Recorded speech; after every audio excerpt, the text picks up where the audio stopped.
Okay guys, let's get started again.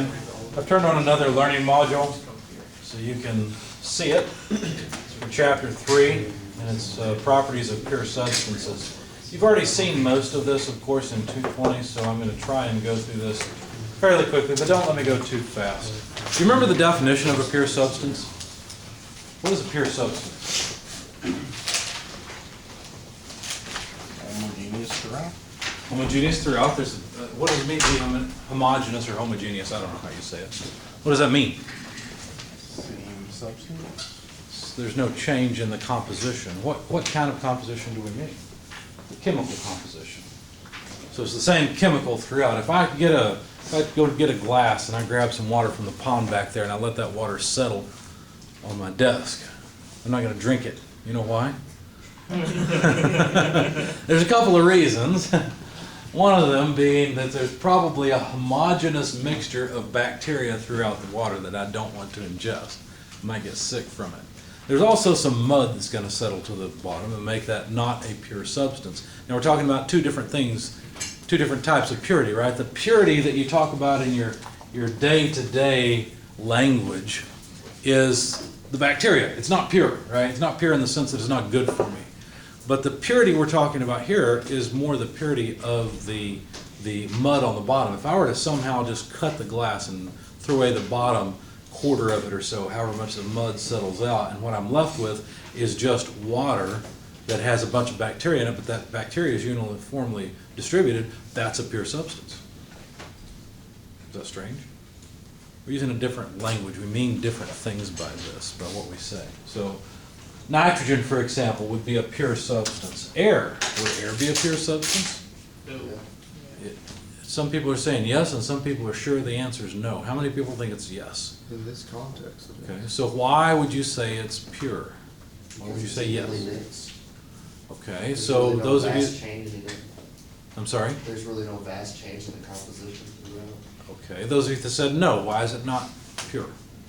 Go ahead. Because it's a mixture between like oxygen, nitrogen. And trace gases? Okay, so you're thinking of chemical purity, which is yet another way to think about it, as it being one single substance. But for the sake of this class, what we're talking about is a uniform chemical composition, not necessarily a singular chemical composition. That's not the right word. I'm looking for a good word. I mean that we have one chemical in it. I don't know what the word would be. But even though it's a mixture of nitrogen and oxygen, it's the same mixture throughout. So it's homogeneous in the sense that the chemical composition doesn't change, not that it's just one chemical. Okay. What about water? If we had water where there was some vapor and some liquid in equilibrium with each other, is that pure? Some people say yes, some people say no. Those of you that say no, why? Because don't they have different like heat indexes, specific heats? They certainly do have different specific heats. In other words, the amount of energy required to change their temperature is different. The phase is obviously different. But it's still one substance. So. It's still one chemical substance, right? In other words, it's a uniform chemical composition. So the correct answer is this is a pure substance. Okay. What about if you start to liquefy air? Did you know you can liquefy air in your home shop if you want to? It's not very efficient, but you can. Yeah, check out the channels Applied Science, and there's several good channels out there that have done it. It's pretty neat. It's horribly inefficient. You can do it. Don't you do the tower? I don't remember how they did it. I just... That's how they do it for NASA, for the rocket fuel. Oh, do they? Okay. So what about air? If we start to liquefy air, we'll end up with a pure substance. It's the same thing with the water. It's still Some people are saying yes, some people are saying no. So those of you that say... Because nitrogen will liquefy at under a different scenario than oxygen. In other words, they have different boiling points. And so whatever this liquid is, it will actually have a higher concentration of one or the other, whichever one has the higher boiling point. That's what will condense out first, right? So, no, this is not pure, because the chemical composition of the vapor will be different than the chemical composition of the liquid. That's why it's not pure. All right. Now, obviously, we have three primary phases: solid, liquid, gas. Solids have high bond strength, right? But relatively low energy, because if you add energy to, say, ice, it turns into water, right? So water must have more energy than ice has. If you further add more energy to liquid water, it becomes gaseous water, steam. And therefore, gas has highest energy of the three phases in a general sense. Of course, if you try to run your hand through gas, it's pretty easy, but you try to run your hand through solid water, and you might not feel so good, right? Because the bond strength is so high in the solid. Now, solids have relatively high order. In other words, the molecules are pretty much set. You can find them, right? And they make crystals and things that have regular order. Whereas a gas is very low order because the molecules can just bounce all over the place. And so there are many different configurations possible here of the various molecules or atoms, whatever it may be. Whereas here, while the individual elements may vibrate just a little bit, they don't move very far, so their order is a lot higher. Now, the way we identify phases is by the distinct molecular arrangement, the way that the molecules are arranged on the molecular scale. This one costs a lot of money. This one's fairly cheap, but they're both carbon. You can actually end up reacting both to make carbon dioxide. You can take diamond and it's just carbon, so it will react with oxygen in the right circumstances. You can essentially, it's not quite what I would call it, but it's basically burning diamond. You could. You can also take a $100 bill and light it on fire if you wish, but it's not something I would recommend. Okay? Speaking of which, it's kind of interesting. I like it when I think of or someone tells me something that's really different from the way I normally think about things. Have you ever thought about how much money it costs to print money? In other words, how much is a dollar bill actually worth? How much does it? Didn't somebody argue that about penny? Yeah. Well, but a $100 bill, you think $100 bill, man, I'd like to have a $100 bill. You walk out of here and you find one laying on the ground and nobody claims it and it's yours, it's gonna make your day, right? You know how much money it costs to actually print that $100 bill? Or just the Not print much. process, or the security and everything else? Yeah, the whole thing. To go from raw material to the final product you can put in your wallet, it's not $100. They spend millions on like the watermarks and stuff. Sure, but that gets distributed out over all of it. So, I don't know why I guess the value of things. And if you're stuck out in the woods with a $100 bill, it's not gonna do you a whole lot of good, right? You know, no fast food joint where you can go and change that for some food, so. Anyway, so Wouldn't Pablo Escobar was burning money in the state of Oregon or something like that? was he really? It was somebody, and I can't remember. Yeah, you begin to realize how valuable the things we think are valuable Burning really millions of are. dollars just to stay. Just to stay warm, yeah. That makes sense. So if you offer this on the ring, you might get a yes. If you offer this on the ring, you probably get a no, right? So how do we identify phases? Well, they're homogeneous. They're the same everywhere within the phase. And then, of course, typically form boundary surfaces where we can identify the phases distinct. Federal Reserve says it's 14.2 cents. 14.2 cents to print a $100 bill? How much is it for a $1 bill?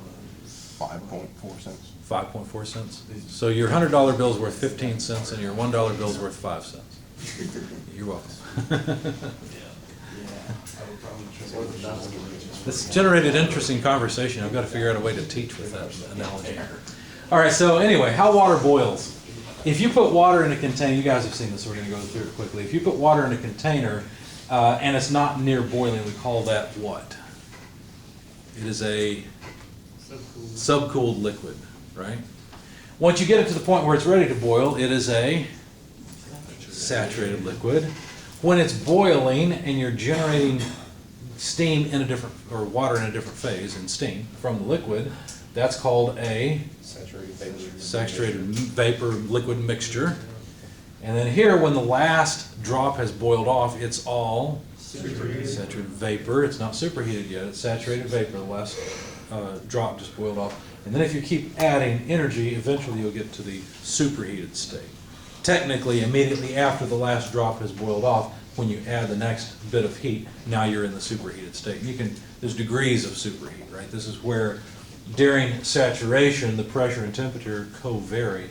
And so if I've controlled the pressure, say it's 1 atmosphere by a piston somehow, then it will end up that the temperature will remain constant during the boiling process.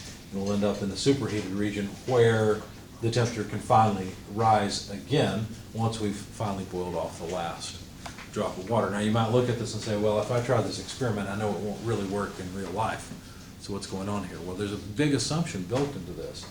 And the assumption is that this is in equilibrium. In other words, the properties of all of the liquid molecules are the same, and the properties of all the vapor molecules are the same. But in a real system, it's hard to get that to happen because you got to put the heat in somewhere.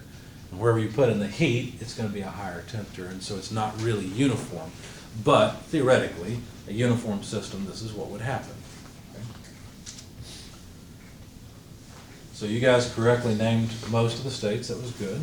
A saturated vapor is a saturated vapor because it's all vapor and it's about to condense. A saturated liquid is all liquid and it's about to vaporize. Now that's not exactly true because we can have both saturated vapor and saturated liquid, but really this saturated vapor by itself has no clue that the saturated liquid is existent. It behaves exactly as if it was all by itself here. Same thing about the liquid. The liquid actually behaves as if it's by itself as well. It doesn't know that there's any vapor present. So its properties. So the properties of this saturated vapor right here are exactly the same whether there's liquid present or not. And the liquid is the same whether there's vapor present or not. So obviously there's constant temperature during the boiling process, and I think that's all of that slide. The saturation temperature versus pressure is of course quantified and measured and given to you in tabular form in your book. If you have not marked the steam tables yet, it's worth it. We will use them quite a bit. 2 pages you should mark. One of them is page 914. I think we already discovered this, didn't we? So page 914, saturated water temperature table. And in English units,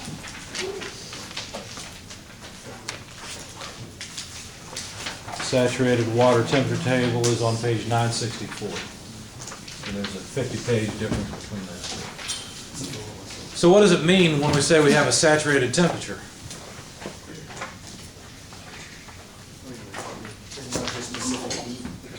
It's not specific heat. Be careful about that. Specific heat and boiling are two very different things that students often get confused. Okay, specific heat has to do with how much energy you have to add to get the temperature to change. Okay, whereas saturation is how much energy you have to add, or what's closest related is how much energy you have to add to change the phase when the temperature does not change.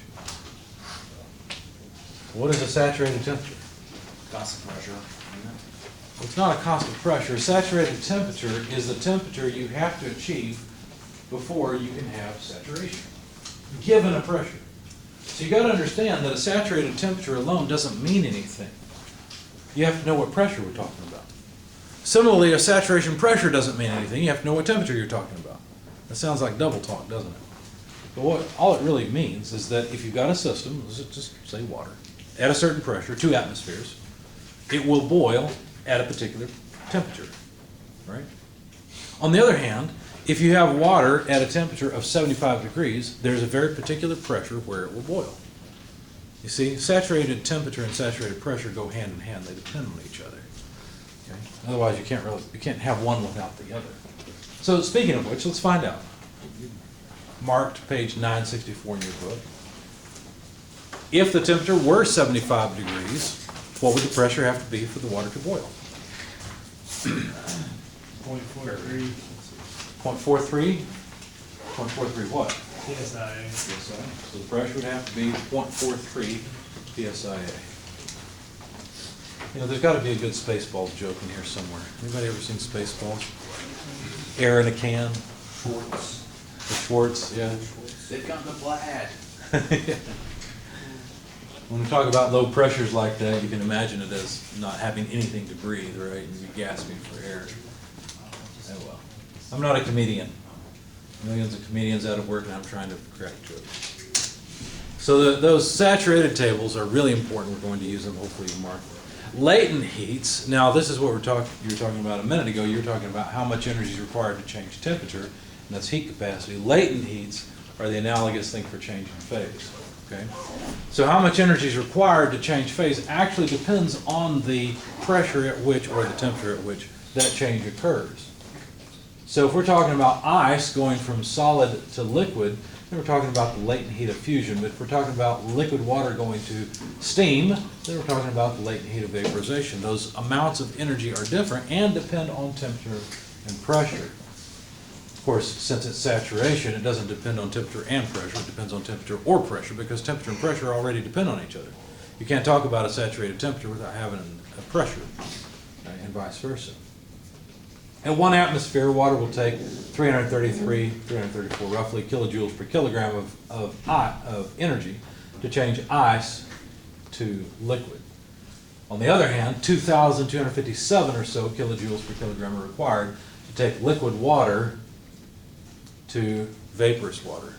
Now be careful here, because we're talking about taking ice at 0 degrees Celsius to liquid water at 0 degrees Celsius. Just because H2O is at 0 degrees Celsius doesn't mean it's frozen, right? And just because water is 100 degrees Celsius, that doesn't mean it's in the steam phase. You can have liquid water at 100 degrees Celsius all day long, right? But as soon as you start adding more energy to it, then you start changing the phase, and the amount of energy you have to add to water at 100 degrees in the liquid phase to get it to go to the vapor phase is the 2,257 kilojoules per kilogram. Okay? I think I pointed out this graphic before. I really like it because it's water molecules, then the liquid phase on the right, and then gas on the left. So this is a bubble in a beaker that's boiling water, and I've always really liked that one because that will help me understand thermal energy. Yes. What temperature would the water be with ice in it if it's going through that process from solid to liquid? Are you saying during this Where it melting process? Yeah, where it completes it so that there's no longer any ice. 0 degrees, I think, is the answer to your question. So if you start off with ice at 0 degrees, Right. and you start adding energy to it, But the temperature. it will stay at 0 degrees, and the liquid will be at 0 degrees. As the ice melts, that liquid will remain at 0 degrees. We're still assuming that we've got a uniform system. Okay. Okay. As you continue to add energy to the ice, more and more of it will melt and then turn into water at 0 degrees Celsius. And not until the last bit of ice has melted would you have the ability to move away from 0 degrees Celsius. Okay. Good question. Yeah. Would the temperature drop though from solid to liquid? Because it rises actually when like it goes from liquid to solid when you lose all the entropy. This is a good discussion. Say that again. I didn't follow. When ice freezes, if you put a thermometer in it, it actually, the temperature increases because of all the entropy loss. Okay, you're talking about a different case. You're talking about putting some water in the freezer. I'm talking about a uniform system where we, instead of taking water out of just the, or taking energy out of just the surface, we manage to somehow extract energy from the entire mass of water at the same time, so that it all remains uniform. Does that make sense? So I think it's maybe a different situation than what you're talking about. I mean, it still loses heat when it freezes, or it still heats up when it freezes, regardless, wouldn't it? I don't think it warms up when it freezes. So we can find out. We should do an experiment and find out. I think this is an interesting, you know what? Why don't we do this? Why don't I go ahead and give you some extra credit on the first Because you exam? have to, you go This sounds like fun. go from disorder to order. Yeah, but just because you're going from disorder to order doesn't mean the temperature has to go up. The disorder, the entropy will leave with the heat that's coming out of the liquid water. Does that make sense? Because heat carries entropy with it. But as soon as it hits that crystallization phase, it locks all the water molecules and then it does heat up. Well, let's find out. I don't know. Let's try this. I propose we, pardon? They have videos of it where they freeze it and they'll put a thermometer in it. I think we should do this and then try to explain it if that's what happens. How do you guys want to go about this? Any ideas? How many people want to do this? I think it sounds fun. Deionized water would be the best bet. Okay, Get deionized water and then try to get a freezer to like right at 32 degrees. okay. And then we gently take it out without causing any like Sure. radiation points, and then we hit it and put a thermometer in it and see if it actually goes above 32 while it freezes. Okay, I want to do this. He's, I haven't heard this. it will. Okay. I've seen it talked about. But I want to experience it, I want to learn. But it only works if you do it with the deionized water. Yeah. It's like- if it's a normal Then let's get deionized water. And you need a really clean glass. Okay, I get that's it. really clean glass. Could we do something like this, like with the live freezer, because a lot of us probably aren't gonna be able to set our freezer at specifically freezing point. Well, you Video could, you could do it with your own freezer in a bottle of water that you don't disturb while it's freezing. Okay. Ever seen videos where like where you freeze a bottle of water, you Put a not have the thermocouple whole thing in water. freezing once? Right, You could do that, and then watch the temperature of that. okay. I think we should, do you guys wanna do this individually or as groups, or what do you think? Groups. Yeah, You like groups? That's fine, okay. That'd be Let's a do lot easier. self-selected groups, and why don't we do this? I even want you guys to present what you find, make a video of it, or, you know, I think that'd be good. I haven't seen this, I wanna see it. It's not a project. No, it's not your project. We might though, if you wanted, if you guys keep coming up with stuff that's interesting, I guess we could do enough of this to call it the project. So do you want it to be extra credit on the first exam before the first exam, or do you want it to start chipping away at the project? What do you think? Depends on how much extra credit it is on that exam. Depends on how much you need on the exam. Okay, Make a Bose-Einstein condensate. there you go. Well, why don't you guys just self-select and know that what you'll have to do is do the experiment, hopefully get good results, right, that are measurable and repeatable and accurate. And the reason I'm having multiple of you do this is so that we can compare results from group to group. I'd like to see if everyone got similar results or not. So I think this is he wants interesting. to take a recording of the water freezing in the freezer. I want you to design the experiment. I want you to I just don't decide. understand it, like, I think the hypothesis that's been put forward is that the water temperature will increase as it freezes. But like not permanently, because Obviously not permanently, right? So what we expect is, if that is true, we expect the temperature to go up and then come back down. I think it sounds interesting, yeah. Is there like anywhere here at like IUS that we could see the triple point of like water or something? Cause that'd always be cool. I wanted to see that in person. That would be neat. Let me see if I can figure out something for the triple point. Yeah, I was surprised. I got to see that in chemistry class, and I assume that every one of you did as well, but apparently not, from what I've heard from students. Okay, well, let's continue here, and then we'll go on. So, if we perform the experiment of holding pressure constant and adding energy, what you'll see is that the temperature will increase, eventually remain constant during the boiling process, and then increase in the superheated region. And if you run the experiment at several different pressures, you'll find a family of curves on a PV diagram where we're plotting pressure versus specific volume. And eventually you'll get to a point where you'll find an experiment that will essentially go from liquid to vapor immediately. Now you notice this distance here is changing. What do you think that distance represents? The amount of energy. It's kind of like the amount of energy. Now, in the real world, okay, or in this diagram, it's really the specific volume change, but you can see that you've got to put energy in for what looks like a much longer time. As a matter of fact, the amount of energy required to go from the saturated liquid to the saturated vapor state does depend on temperature, pressure, the saturation temperature or pressure, whichever you like. And it is labeled as HFG. So go in your book to your saturated tables. I don't care if you go to the English or the metric tables. And let's see how HFG changes, how the amount of energy changes that's required to go from liquid to vapor. Do you notice as you go up in temperature or pressure, whatever you choose, do you notice that HFG, which is the latent heat of vaporization, do you notice that it goes down? The amount of energy required to be added to or removed to go from either liquid to vapor or vapor to liquid decreases until we finally reach a temperature of, well, I'm in the English temperature table and it's 705.1 degrees Fahrenheit. If we go over to the pressure table, it goes all the way up to 3,200.1 psia. In metric units, what have we got? Got those same numbers in metric. What are they? Temperature, 373.95 5 degrees Celsius and a pressure of 22,064 kilopascals. You said it decreases the saturation point, right? The amount of energy, it does kind of look like this. The amount of energy required to go from liquid to vapor decreases as we increase either temperature or pressure. But the boiling point would. Well, the boiling point's going up because we're pressurizing it, or the saturation pressure is going up because we're increasing temperature, either one. Now, that point is very important. That point is this point right here. It's called the critical point.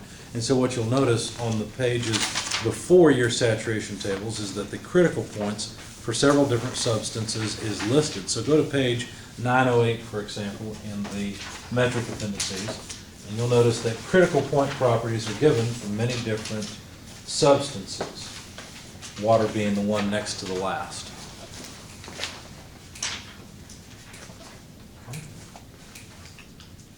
So that point is a so-called critical point because it's, well, critical. You'll see why it's critical a little bit later. So we have our subcooled state here. We've got our saturated liquid state here. Our saturated mixture state is what's going on here. Our saturated vapor state, and then the superheated state is the end of the curves. Now, if we kind of play connect the dots, where all of those changes occur, where we go to the saturated state where pressure and temperature depend upon one another, well, then we end up drawing something called the vapor dome. And if we make the vapor dome in solid lines and the experiments in dashed lines, then this is what we'll have. So we're going essentially, when we're traversing the vapor dome, we're going from saturated liquid to saturated vapor. It's really important to realize that there is no element of, well, I shouldn't say element, no molecule of water that has a specific volume right here. Whatever the numbers would be, we could look it up. It doesn't matter. Just choose pressure and you can figure out what the specific volume of the liquid and the vapor would be. There's nothing that has a specific volume in between those two. A lot of students begin to think that, well, the system moves through here and goes from here over here. Actually, it kind of jumps from here to here because the liquid, all the liquid has properties on this side, all the vapor has properties on this side. So every molecule of water that's going from liquid to vapor goes from here to here. Okay? So even though you have a saturated mixture, really the specific volume in the middle is the average specific volume. And the average specific volume of the system does change, but the specific volume of individual liquid or vapor bits in the system don't change. Of course, we can play this game again, but with pressure instead of temperature. So we hold the temperature constant, add energy, and purposely decrease pressure. I'm showing a sand pile here where we're removing sand, therefore removing weight. And when we finally reach the magic or the saturation point, well, then we don't have to continue removing pressure from the system in order to hold the temperature constant. Instead, it will naturally remain constant during the phase change until we end up in the superheated region again. Okay. So if we make a PV diagram and draw lines of constant temperature to represent those experiments, there are lines of constant temperature. Notice before we had a TV diagram where we had lines of the experiments that were constant pressure. Now we've got lines of the experiments that are constant temperature. You end up with a very similar thing. If we expand, excuse me, if we expand this diagram to include the solid region and not just liquid and vapor, then we end up with two different possibilities. There's substances that expand when they freeze and substances that only contract as they freeze. Water is a substance that expands as it freezes, and so if you take liquid water and you cool it down, its specific volume will decrease until you get to this point, and then as it starts to generate more crystals, those crystals will take up more space than the liquid does, and so actually the average specific volume will increase until you reach this line, and then as you continue to cool it, then its specific volume will continue to decrease. Yes? Is that expansion on freezing, is that pretty unique to the water? It is. In fact, I think there's only two substances, is what I've been taught, that do this. I think bismuth is the other one, but I'm not sure. Let's find out. It's one of the reasons like animals survive and everything. think it's gray cast iron or white cast iron. Oh, yeah, it is. Yeah, floats the ice. It expands on freezing? They say it's a bomb. No, I that right. They just flatten everything, do like a giant piston and. If you freeze, you get crushed. Yeah, when you heat it up, it contracts. So are the saturation temperature and saturation pressure covariant like pressure?